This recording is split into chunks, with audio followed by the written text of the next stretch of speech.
everyone. Welcome. This is Life of Elena G, and we are here with my friend Jessica Cox. And we are here to ask you a little bit about the month of April of being limb loss, limb difference.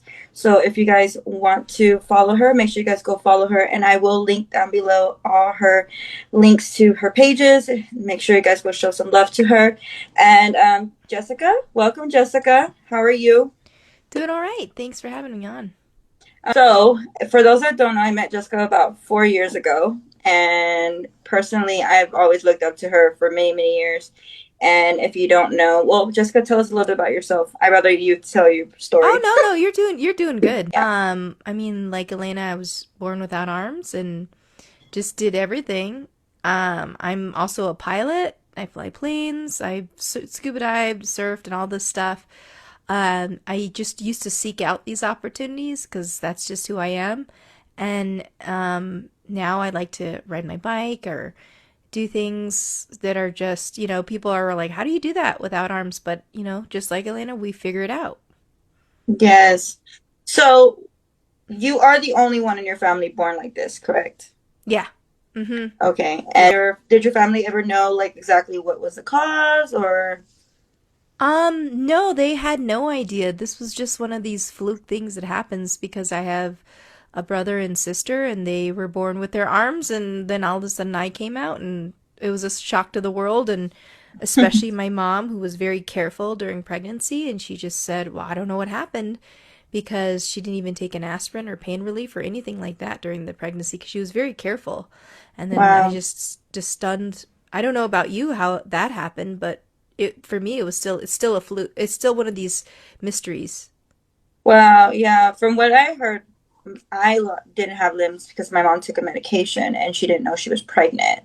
And they never even took testings to find out before giving her medication. And she doesn't really know what it was um, Oh. because she had thyroid issues. Oh, got it. I Hmm. see. So it's thyroid med. Yes. So that was the cause for her. But they never told her until I was born. They just said, well, you're older. And, if you want to, like, abort. And my mom was like, no, I'll just go along with it and yeah. Yeah, it's a good thing. So That's I wanted to that's know that about you. Like, was it a similar situation, or I never got to ask you that. No, I don't even think she knew. Like the sonograms came back like normal. Oh Everything wow. was going to be like, oh, everything's fine to be concerned of. And then the day I was born, surprise. So I don't know. You sounds like your mom knew during pregnancy. So that's Yeah. different.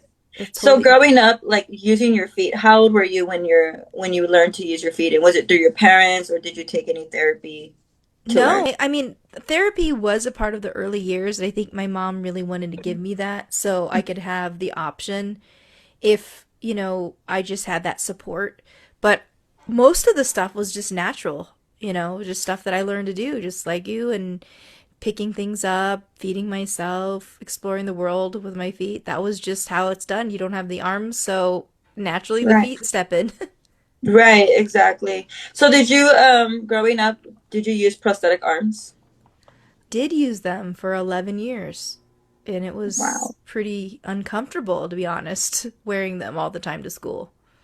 Very So did uncomfortable. the my question is, with the prosthetic arms, did they move or were they just kind of like there for like what I call decoration? The ones that I had growing up, Cosmetic? You had the cosmetic cosmetic look. ones? Yeah. Oh man. No, they did work. Okay. The elbow moved up and down, the claw or the hook, you could call it, which is supposed to be like a hand, opened and Hmm. closed to grip things. Yeah, Okay. I didn't realize yours were cosmetic because mine were definitely not that.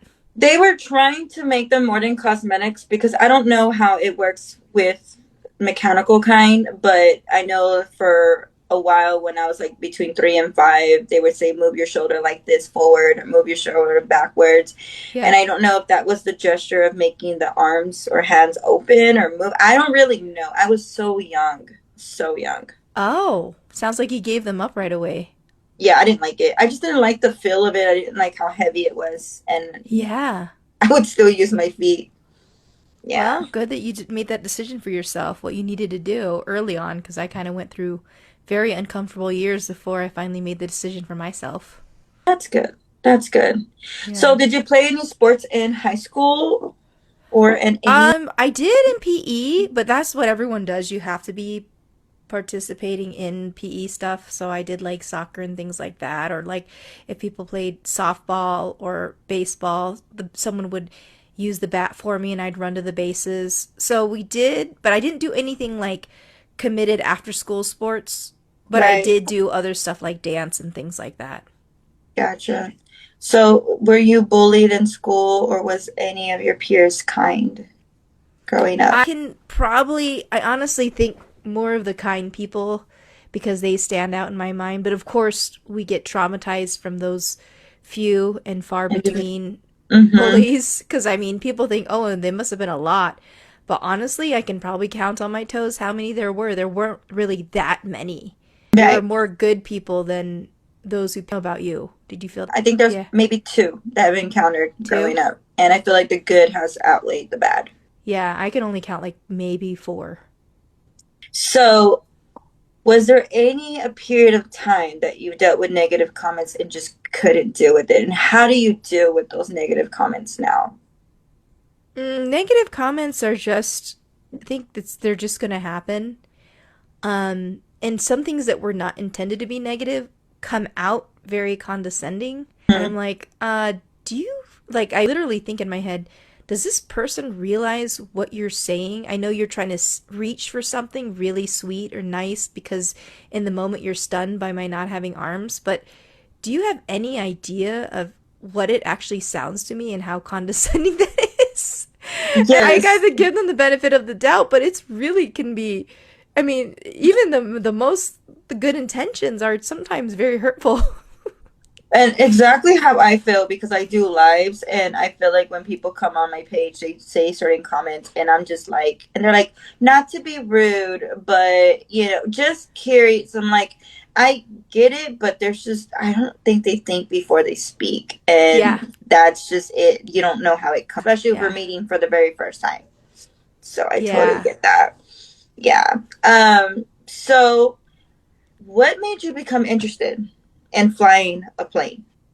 And how did you get to succeed in that? Um, I mean, you probably felt the same way where like sometimes in life we felt like we had to prove ourselves Right, just because you're being constantly told on a daily basis you can't right. do it, you don't have arms, you're handicapped, which that's not politically correct word anymore.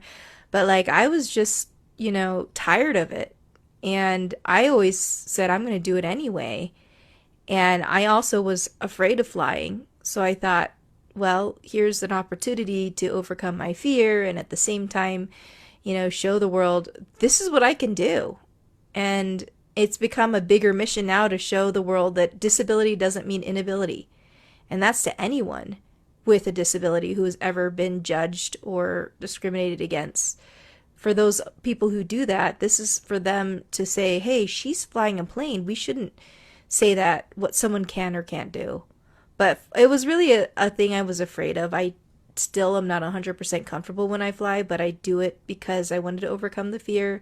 And when I do land, there's this sense of like accomplishment, empowerment that wow, I really did that. And it's just the ultimate form of independence. That's awesome. I am so scared of flying. Like, I love flying big planes, but I don't know like how you have like the courage to do it. But man, I literally look up to you for that. Like, it's just awesome. And I saw that you are getting a plane built, or has it been built already? It's called like the Impossible plane, or Yeah, you're right. You're right. It's kind of hard to talk about it cuz I mean, it's really hard for me to even fathom that this is really happening because this airplane is being built by this amazing team over in New Jersey, Toms River, New Jersey, and it's EAA Chapter 898, which is basically an organization pilots, and they're building this thing with Dr. Robert Newman, and I'm like, wow, I can't believe this is happening, and when it's not happening right in my own hometown, kind of like, is this really happening? Is this true? Someone pinch me or something? Because until I see it in like how its accurate final is state, this? I'll be like, Yeah. okay, this is true. This plane is being built from a kit, which there are kits out there, meaning like any kind of kit. You can build anything from a kit. And this is a four-seater airplane built up by a team, and it's going to be the impossible airplane, and it will have unique controls configured on the floor so I can fly it comfortably instead of how I have been flying, which is with my feet up, you know.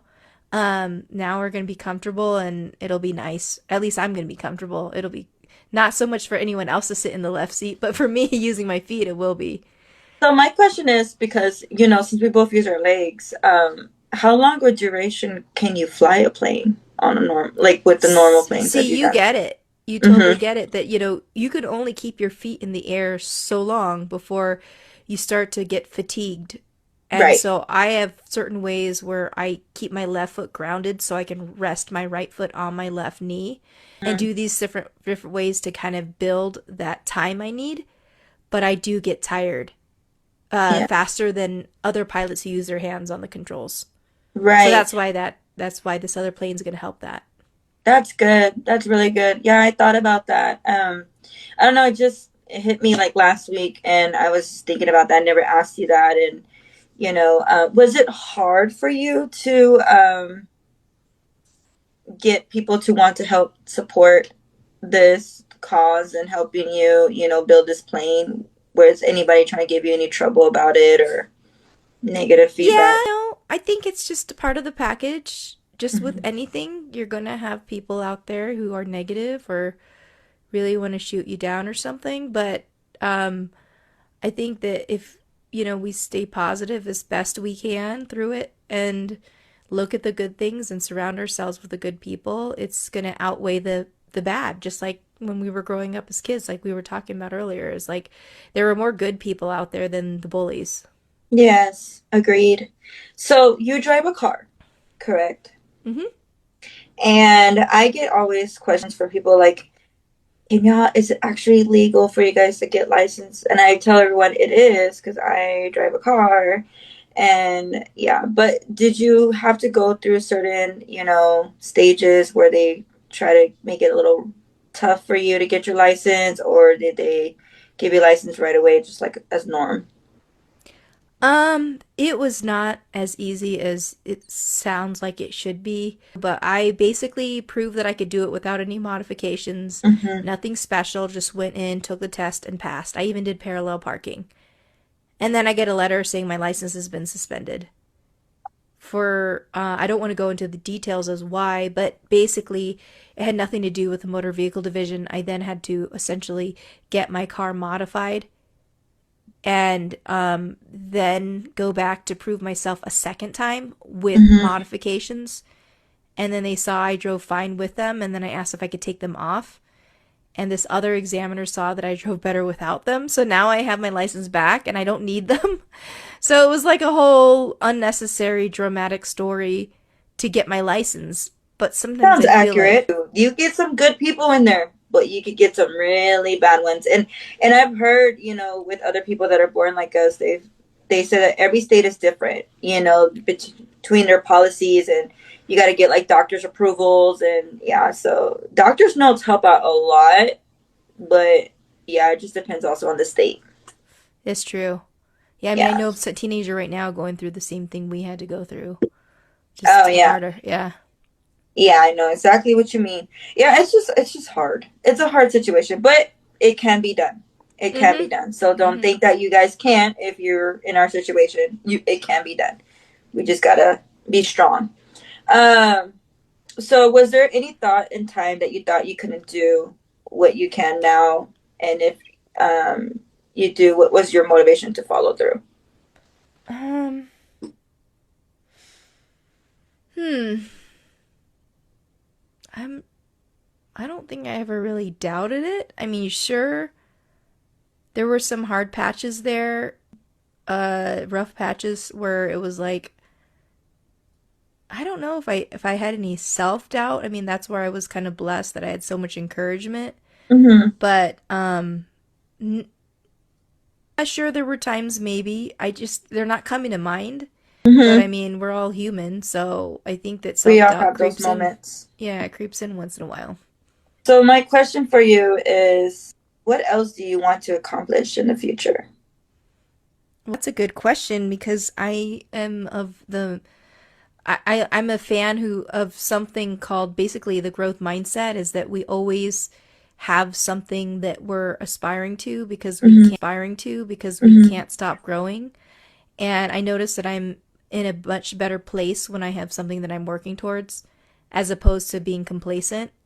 Yeah. So, and we don't want to stagnate and things like that. So, I think about what I'm working towards, and I'm still working as a professional speaker, and that comes with constant challenge.